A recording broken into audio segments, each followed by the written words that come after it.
Voilà, mesdames, messieurs, très bonjour à tous. Bienvenue dans ce nouveau numéro de votre émission hebdomadaire, le débrief, pour parler de l'actualité sportive qui a marqué la semaine, le week-end dernier notamment. Pour en parler, toujours avec mon consultant Alioune Soumaré. Bonsoir. Bonsoir Jacques. Alors, nous allons démarrer justement par la Ligue 1 sénégalaise qui a démarré, qui a joué sa 15e journée et qui a été clôturée hier par cette victoire, disons, du Stade de Mbour devant l'équipe de Niary Tally. 3 buts à 1, c'était au stade Alassane Djigo de Pikine. Une victoire très importante pour les stadistes car ça leur permet de réintégrer le podium. Ils sont désormais troisième avec 23 points en déblonnant justement la Sonacos de Diourbel sur cette place de troisième. Les stadistes reviennent au premier plan. Effectivement, comme vous l'avez dit, les stadistes ont frappé un grand coup, parce que là, non seulement ils ont gagné, ils ont fait d'une pierre deux coups en retrouvant le podium aussi. Donc, ça a été une très bonne opération pour les Mbourois. Par contre, très mauvaise opération pour Niary Tally, qui, après cette défaite, garde toujours ses 13 points, moins 6, et qui est désormais à une seule longueur du relégable, du premier relégable, Djambar. C'est inquiétant pour Niary Tally. Donc, on pensait qu'ils allaient faire une saison au niveau de leurs ambitions. Mais là, ils sont en train de balbutier leur football. Et là, cette défaite va encore les pousser ou renforcer le doute qui est en train de s'installer. Et là, vous l'avez dit, ils sont à très peu du premier relégable. Donc, Niary Tally est en train d'inquiéter son public quand même. Surtout, en tout cas, ils ont entré à se réveiller avant que l'irréparable ne se produise. Alors, toujours pour cette 15e journée, autre équipe, à part bien sûr le Stade de Mbour qui a réalisé une très belle opération, c'est le Jaraaf qui s'est imposé 1-0 sur la plus petite des marches. Et puis en déplacement, c'était à Saint-Louis pour croiser la Linguère, mais une victoire aussi très importante parce que ça permet au Jaraaf de devenir dauphin de Génération Foot. Ils sont désormais à 3 longueurs du leader qui a été exempté aussi, ça il faut le souligner. Il faut le souligner. Oui, c'est une bonne opération pour le Jaraaf qui a su très bien voyager. Et là, ils sont en train d'enchaîner les victoires, ce qui ne leur pas arrivé depuis longtemps. Et je pense qu'ils vont revoir leur ambition à la hausse certainement, parce qu'ils ont envie quand même de prendre ce championnat qui les fuit depuis longtemps.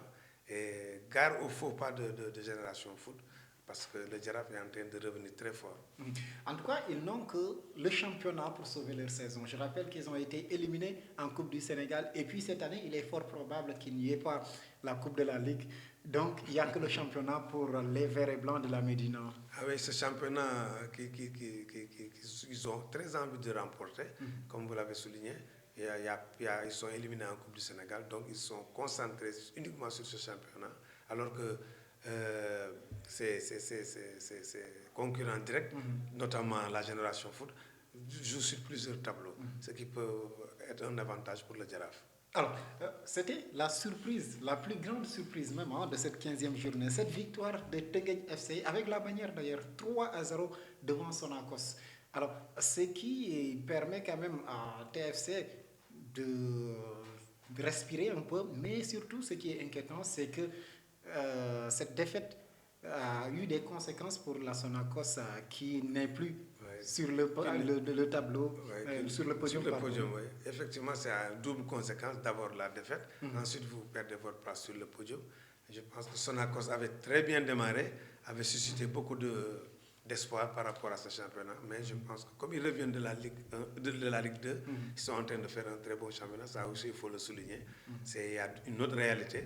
Et que par contre, Teungueth FC prouve que vraiment c'est une équipe qui a envie de démontrer que le football rufisquois n'est pas encore mort. En tout cas, c'est un peu surprenant pour la Sonacos qui, avant cette 15e journée, était deuxième juste derrière l'équipe de Génération Foot. Alors, dans le match des mal classés, il n'y a pas eu de surprise parce qu'on pouvait s'y attendre. Djambar qui domine 3-0 Guédiawaye Foot Pro, c'était à Saly bien sûr à domicile.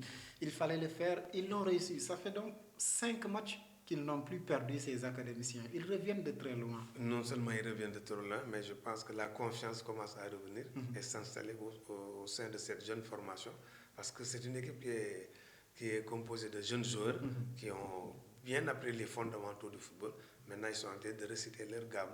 Donc, il a fallu être très patient mais quand même, ça a été très dur.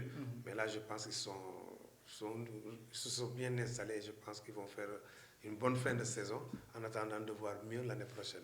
C'est clair que pour Guédiawaye Football Club, la crise continue, même si la fédération a tranché pour GFC. Mais c'est une première ratée pour El Hadji Malick Diop, le nouveau coach de Guédiawaye Football Club, qui vient du Ndiambour de Louga, qui a été démis de ses fonctions et qui retrouve encore notre club de l'élite. C'est pas un peu paradoxal? Les entraîneurs, ça change. Tu es exclu pour mauvais résultats, tu retrouves un autre club. Non, vous savez, ça prouve que les entraîneurs, c'est des fusibles qui sont à chaque fois que ça ne marche pas.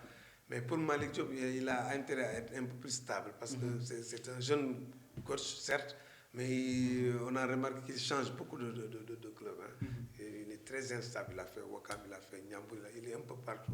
Donc il a intérêt à se stabiliser d'abord, essayer de faire de très bons résultats. Ensuite, même si vous êtes limogé en cours de saison, prendre un peu de recul avant de se lancer. Parce que là, il sort de Ndiambour parce que pour mauvais résultats. Là, il retrouve Guédiawaye, une équipe sur la mauvaise pente. Très mauvaise pente, une pente très glissante. Il se retrouve là-bas, donc il lui sera très difficile, malgré toutes ses qualités, de sauver cette équipe-là. En tout cas, par contre, pour Djambar, ils sont sur la voie du maintien. Parce que déjà, ils sont à un point du premier non relégable Niary-Tally. Oui, mais Djambar, vous dites Djambar, donc c'est ça, parce qu'ils sont sur la voie. Mais il va falloir continuer à faire des résultats. Parce qu'il n'y a que les résultats qui peuvent en attester. Parce que si vous faites des résultats en dents de scie, vous êtes toujours menacé. Moi, je pense qu'il faut au moins enchaîner 2 ou 3 victoires pour se faire une bonne bouffée d'oxygène. Ensuite, essayer de bien voyager et surtout gagner des matchs à domicile. C'est important. Dans cette 15e journée, Dakar Sacré-Cœur aussi a dominé 2-0 l'équipe de Ndiambour. DSC, il fallait aussi s'y attendre après cette victoire à Ziguinchor devant le Casa Sport. Oui, il y a une certaine similitude entre DLC et Djambar. D'abord, c'est deux académies avec des jeunes joueurs. Pour la plupart, pour le DLC qui découvre l'élite sénégalaise, donc il y a eu un apprentissage assez difficile. Mais je pense qu'au vu de ces résultats qu'ils ont depuis 2-3 journées, ça aura le don de les ragaillardir et leur prouver que cette année, ils vont jouer certainement le maintien.